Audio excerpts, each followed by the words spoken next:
말씀대로 365 1월 30일 말씀은 출애굽기 36장에서 38장까지의 말씀입니다. 이 부분에서는 성막이 실제로 건축이 됩니다. 이어서 그 성막 안에 하나님의 임재의 상징 언약궤, 그분의 공급하심 진설병 상, 주님의 항상 지키심 등대, 그리스도인의 삶과 기도의 향기, 분향단, 그리고 예배를 통해 주님의 용서와 회복을 누리는 번제단이 제작됩니다. 이렇게 지어진 성막은요, 한 곳에 고정된 건축물이 아니었습니다. 언제든 이동 가능하도록 분리, 조립되고 사람 손으로 옮길 수 있게 지어졌습니다. 이동 가능한 성막, 이건 하나님의 의지였어요. 백성과 함께 가시지 않겠다던 뜻을 꺾으셨던 하나님, 백성과 동행하기로 약속하신 하나님, 그 하나님은 예수님을 믿는 우리에게도 이동식 성막을 지어주십니다. 바로 우리의 몸이지요.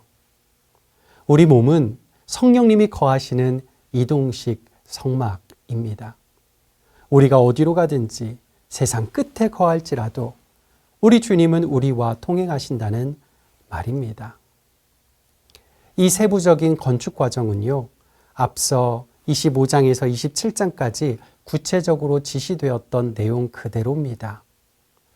의미 없어 보이는 건축 과정의 세부 사항이 지루하리만큼 반복되어 나오고 있어요.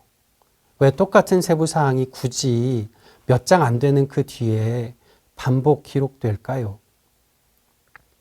그 사이에 있는 금송아지 사건과 더불어 보면요, 이 과정이 반복되는 이 과정이 중요했던 겁니다. 우상숭배에 빠진 이스라엘은 심판받아 마땅했습니다. 그럼에도 하나님은 다시 한번 은총을 베풀어 주셨지요. 이로 말미암아 회복된 백성은요, 하나님 말씀을 한 자도 빠짐없이 정확하게 순종합니다. 비록 탕자처럼 하나님께로부터 멀리 떠났어도 천부여 의지 없어서 손들고 옵니다. 회개하고 주님께 돌아와 하나님의 은총으로 회복되면 지루한 말씀도요, 꿀송이, 꿀과 송이꿀보다 더 달고 하나님 말씀 한 절 한 절이 너무 귀해서 그 말씀대로 순종하고자 애쓰게 되는 거죠. 그리고요, 평생 단 한 구절만이라도 은혜 받은 말씀 그대로 한번 순종해 보십시오. 많은 일로 분주한 것보다 주님 말씀 한마디에 귀 기울이는 좋은 편을 택한 마리아는요, 이것을 결코 빼앗기지 않겠다고 예수님이 말씀하셨습니다.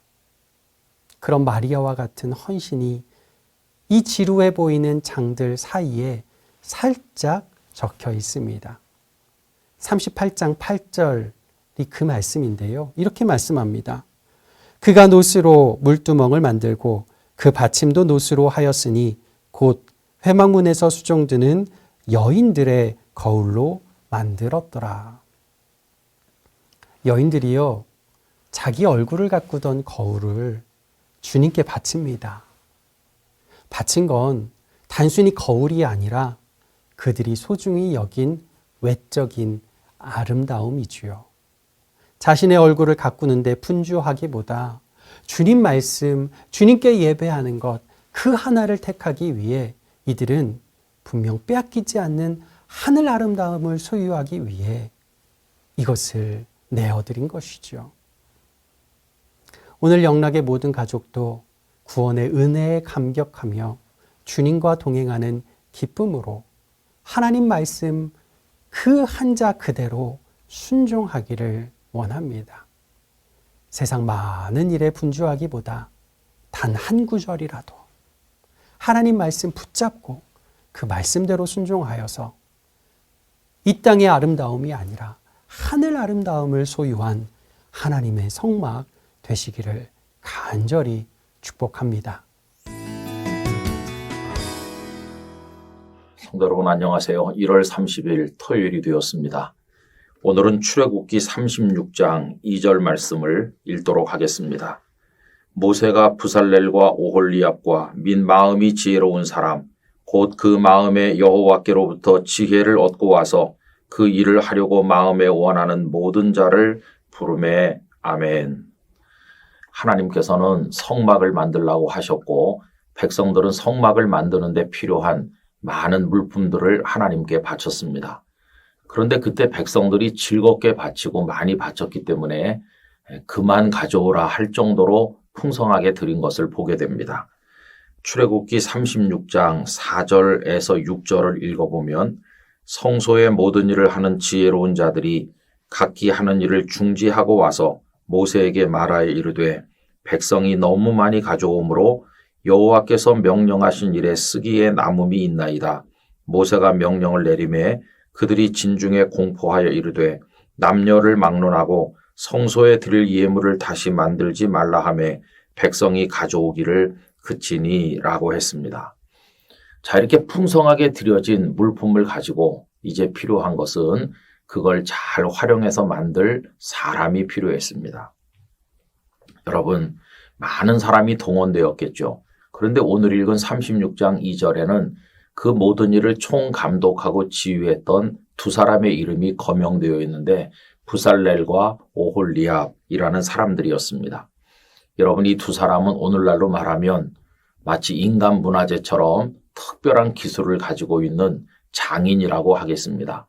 그들은 그 뛰어난 재주를 가지고 보석을 가공하고 또 여러 실들을 가지고 천을 만들고 가죽을 잘 활용해서 하나님의 성막을 만들게 된 것이었습니다. 여러분, 이 부살렐과 오홀리압의 마음을 생각해 보세요.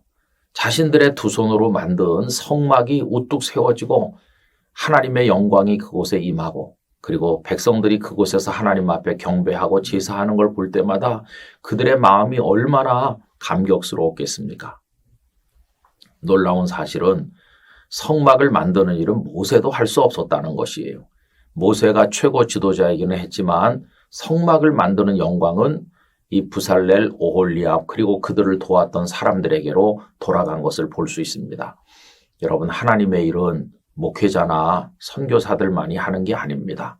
모든 직업 현장에서 모든 다양한 달란트를 가진 분들이 다 하나님의 선한 일꾼이고 하나님의 나라를 위해서 일하고 있는 것임을 잊어서는 안 될 것입니다. 그래서 여러분, 특별히 칼빈 선생 같은 분은 모든 직업이 성스러운 것이라고 이야기하면서 거기서 소명의식을 가지고 충실하게 감당해야 될 것을 강조하기도 하였습니다.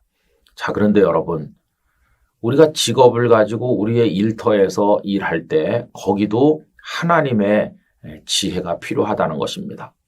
하나님께서 은혜를 주시고 영감을 주셔야 되는 거죠. 설교하는 목회자에게만 하나님의 영감이 필요한 게 아닙니다. 어떤 직종에 어떤 기술을 가지고 일을 하든지 하나님께서 지혜를 주셔야 돼요. 출애굽기 35장 30절에서 31절에 보면 부살렐과 오홀리압의 이야기 중에서 부살렐에 관한 말씀이 이렇게 나옵니다.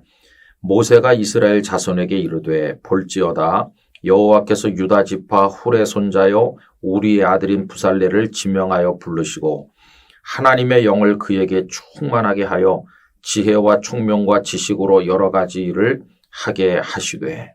여러분, 이 부살렐에게 하나님의 성령이 임하여서 그에게 영감을 주시고 지혜를 주셔서 그의 재주가 뛰어나게 하신 것을 볼 수 있습니다. 우리 성도 여러분, 특별히 사회 각 분야로 진출하여 전문적인 일을 감당하면서 하나님의 나라를 위해 살기를 원하는 우리 젊은이 여러분 기도하시기 바랍니다. 하나님, 제가 이러저러한 영역으로 나가서 살고 싶은데 저에게 성령의 감동과 지혜를 주셔서 제가 그 분야에서 특별한 능력을 가지게 해주시고 그것을 통해서 하나님의 뜻을 펼쳐나가고 하나님의 영광을 드러내게 하여 주시옵소서 이렇게 기도하시길 바랍니다.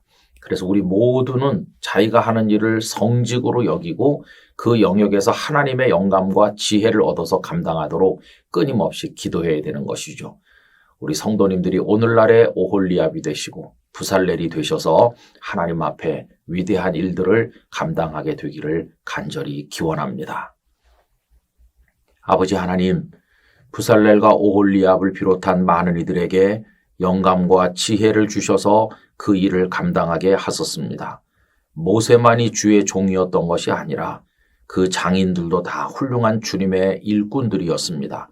우리 성도들이 사회 각 분야로 진출하여 어떤 일을 하든지 그 자리에서 하나님의 영감에 감동되고 지혜를 가지고 자기 분야의 기술과 재주 능력이 뛰어나서 많은 하나님의 뜻을 이루어낼 수 있도록 사용하여 주시옵소서. 예수님의 이름으로 기도하옵나이다. 아멘.